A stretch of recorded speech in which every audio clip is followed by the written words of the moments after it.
In life, we all think we're the one, the main character, the Waldo on the page. And well, I'm here to tell you, you are the Waldo in your story, but not the main character.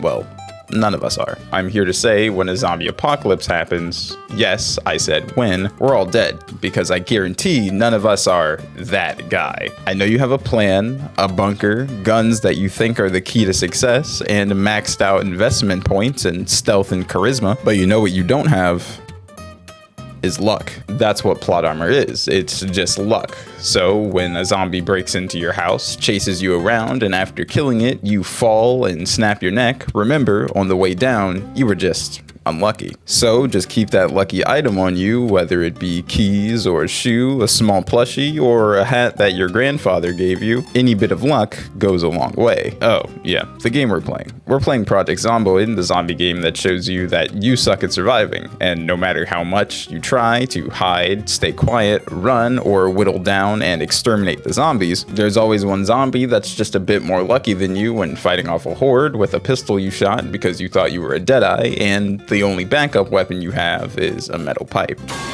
Oh shit. The one good thing about a zombie apocalypse is that one thing is certain. When a zombie gets a small sample platter of that human steak, you can remember and confirm that you were a guy and not that guy. The last thing I should mention is I've barely played this game, which seems like a running theme on this channel, and we're playing on a challenge map called Blackwood. The goal is to become self-sufficient with a farm with most of the population gone around me. So let's begin. We start not in the character creation because I forgot to hit record, but we're a police officer by the name of Gerardo. I looked this up. I had to look it. Fuck it, Mr. G. And we immediately get to take a peek into Mr. G's life, because in this game, you spawn in the character you created's home, and for Mr. G, we spawned in a multi-layered apartment with absolutely nothing in it. It's a cracked in. It's a crack. There's no getting around it. That's just what it is. After walking around the abandoned homes, we find ourselves in a bar. I'm getting cool flashbacks of zombie movies like Shaun of the Dead, but without all the friends. I pick up a pool cue as a weapon and I head out, and I leave as I start hearing banging, and in a blink of an eye, I'm now being chased by zombies. After a few minutes of being followed, I find a fence and climb over it, and it seems that the zombies have never tried to hop a fence before, so I was safe. I find myself at a building trying to fight zombies so I can loot. And after seeing a lady with a big pink bag, well, I realize that she has to go. So I take out my pool cue and I try to get rid of them.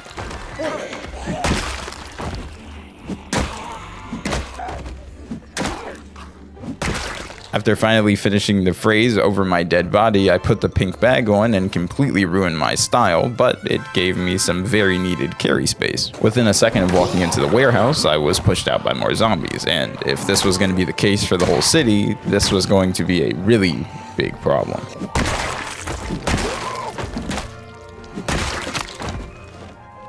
With only a small bit of banging throughout the building, we started to gather supplies from the warehouse, such as rope, batteries, nails, and a toolbox with things like a hammer, shovel, metal pipe, lead pipe, yarn for some reason, and the most important thing we found was a fireman's axe that we would use as our new weapon. Now, after finishing looting, it was time to take a step into the back rooms to clear out the rest of the building. I was not really sure what the front side of the building was, but I wanted to know. After some facial reconstruction on some zombies, I moved to the front of the building to look through a window. I figure out that it's a combo store of clothes and food. Maybe I am the main character. This is perfect. It's time to go inside and get as much food as we can. And of course, some new, more bite and scratch resistant clothing. It was a simple task, and after filling my bag up with food and changing my clothes to look like I was going on a snow hiking trip, it was time to get moving. Sadly, there's no way we're going to be self-sufficient in the middle of a city. Despite all the highs so far, there has to be some lows, and the fireman's axe must have been an old antique because it was almost broken after just a little bit of use. So I switched to my shovel, handled a few zombies, and moved into an alley because there was a bunch of zombies blocking the other way. Now, looking at this blockade, any real person could get around this, but because the concept of climbing and walking on something you climb doesn't exist in this universe, we had to come up with another plan. Although I had made no real noise, I had attracted more and more zombies, and soon a big group would surely find their way into this alley and have a meal fit for kings. But I see my way out through 2 filing cabinets blocking the way. I just need to move them, so I slowly got to it, but not without some injuries. I got a laceration and some heavy bleeding on my cheek, but I was not bit, so I wasn't infected. I guess that was lucky. And right before a zombie grabbed me, I was able to put down the cabinet and block it out. I guess that was, again, lucky. Luck doesn't show itself for too long though, because this side of the wall was no better. More zombies and less familiar. I could hear the anger of the zombies I blocked as they are banging on the cabinet extremely hard. So I started fighting to even the numbers, and not even 3 swings in, the zombies destroyed the cabinet and were pouring through what I thought was a safe and clean getaway. With my only choice being to run, that's exactly what I did. Running from another horde of zombies and sustaining another injury, this time a scratch on my lower torso, losing my hat in the process. After walking down the street, I decided to end a group of zombies because I saw a military zombie. I was in pain and sadly still had nowhere to rest, but I did have new clothes. It was getting much closer to nighttime, and after moving to a residential part of the city and accidentally fat fingering the Q key, I yell, "Hey you," at all the zombies, but this was not a fight I could take. I had to run deeper into the city. With hope running thin, I was actually maneuvering around the zombies quite well.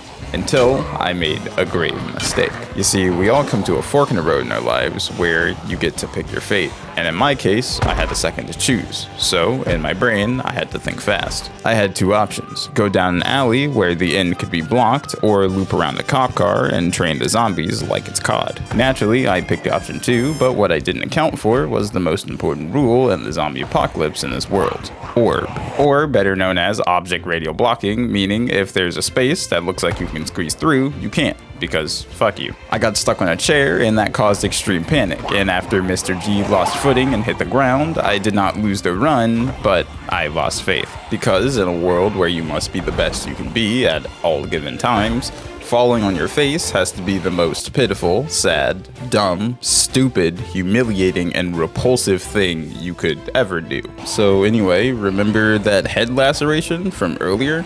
Yeah, that one. Guess who's infected? It's me. I'm infected. But it's not the end of the world. Well, it is. But what I'm saying is there's a cure. We just have to find a hospital and not get killed in the process. But just my luck, I attracted more zombies. And while fighting tired, in shock, bleeding, panicked, thirsty, and in immense pain, I got bitten on my upper right arm. And soon after, I was overwhelmed and eaten. I'm sure Mr. G was a good meal. I could say I lost my challenge here, but there's always one more survivor, right? And by the great words of Gandhi, run it back, pussy. So I would do just that. This time we were another police officer by the name of Brooks. However, this guy woke up in a house with supplies, so I have a much better chance than the previous drug fiend. We get to looting, finding a few supplies, but nothing to hold most of them, and we're armed with a pan. If you've ever played PUBG, you know we're in good hands. We walk outside to be greeted by a pile of corpses left by a passerby, and after showing a zombie what pure, high-grade stainless steel feels like, we looted a military zombie. That included clothing with more bite and scratch resistance than our current clothing and a military backpack. The important thing to remember is that clothing is not immunity. I think we learned that the hard way.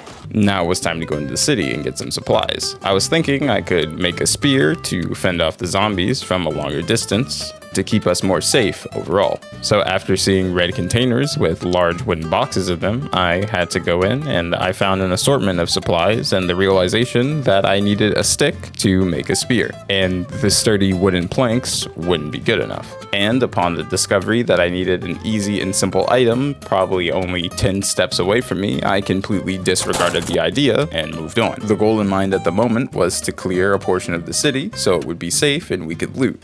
But it was primarily to find a gun shop that I'd saw in passing at some point. So it was time to make this city like a math problem and start subtracting. That was so stupid. What the fuck?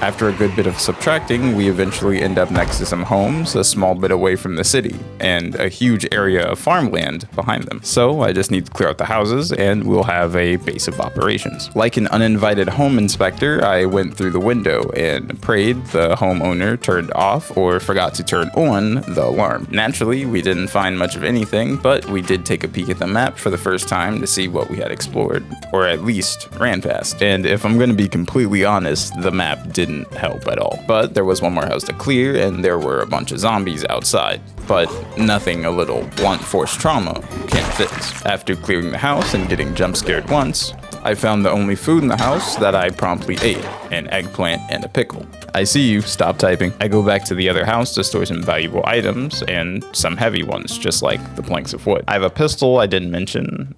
Don't worry about it. The lady holding it had no mag, and we can't load one in the chamber. I guess if she was getting robbed, she was just gonna throw the bullets? I don't know. The point is, we can't use the gun. And after some well-deserved, uninterrupted sleep, we got up to avoid death another day. Right next to our building was a huge building I saw on the map, and I was wondering what it was, so I went over there to see what was going on. And upon seeing Royal with Cheese Co. name and logo, I got mad and just walked away. Knowing that I have an entire office building of Royal with Cheese Co. employees next to my home, and not something useful like a hospital, is kind of annoying. Getting into the city was hell as well. Another horde of 20 plus zombies, but my hat gives me powers to, not get bit.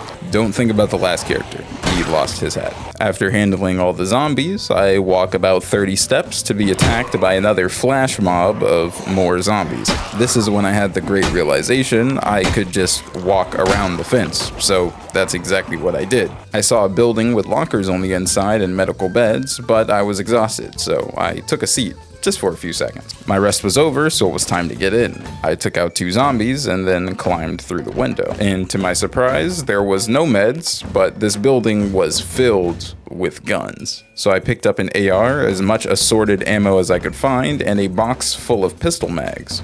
I don't know why you would ever need this many pistol mags, but I have them. I headed back home and stored them and loaded up some of the mags so I'd have a bit better self-defense. I went through the main entrance again to see a pharmacy building, but it was an office building. Pretty much like a hospital, but just not helpful. Coming across a blockade down the road, I decided to move it to get through. And, well, I couldn't put it down after I picked it up, so I had to slowly run for my life, drop it, and then defend myself. I headed back home, rested again, and then woke up in Silent Hill, as there was an extremely thick fog blocking most of my vision. But that wasn't going to stop me from being productive.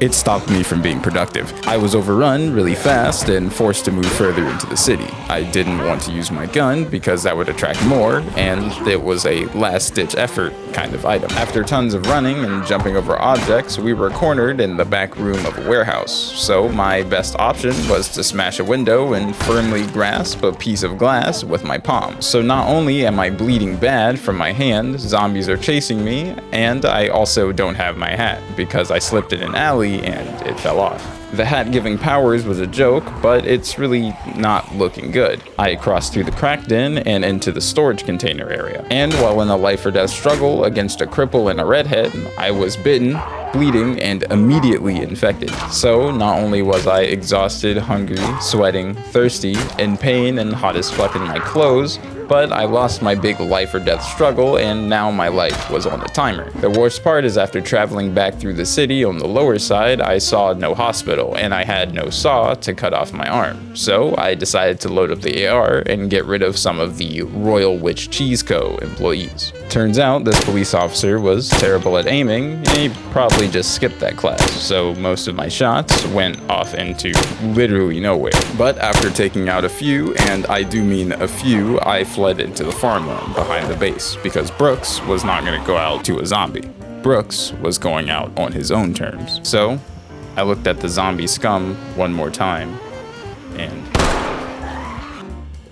well, fuck. That was grim. Holy hell, everyone.